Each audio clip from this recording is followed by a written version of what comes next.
This is my presentation on William Butler Yeats, the Irish poet and playwright. So his Irish identity was greatly influenced by his father, especially in his earlier years. His father would always keep him involved in the community and would take him to rallies, events, anything that the community was holding, he was always there. Whenever Yeats got to a certain age to where he was able to be, whenever he was able to go to school, he became greatly fascinated with poetry, which his father was also a big influence of that because of his art background. So the Abbey Theater, this theater was one of his greatest accomplishments throughout his life.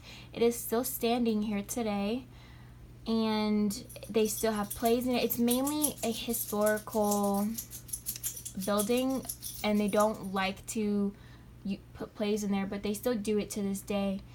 And many playwrights are also influenced by Yeats and his plays because of how great they were.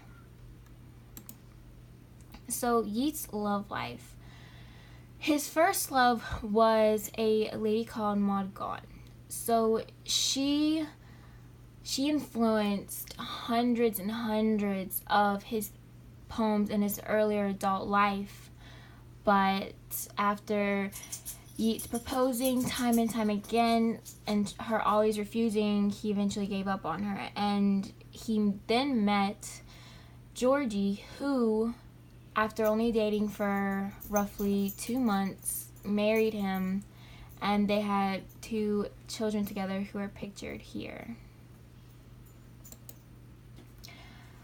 In his later years, he became an Irish senator, and he served 2 terms and became fascinated with the Air Force.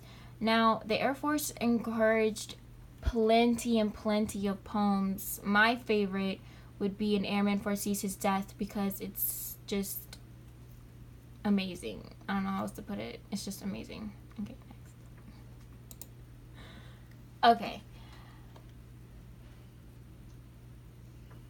So, William Butler Yeats, he won the Nobel Prize in Literature for his poems.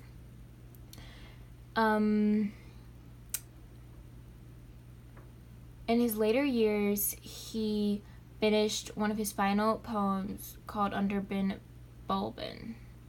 And then a few weeks after that, he died in a hotel in 1939.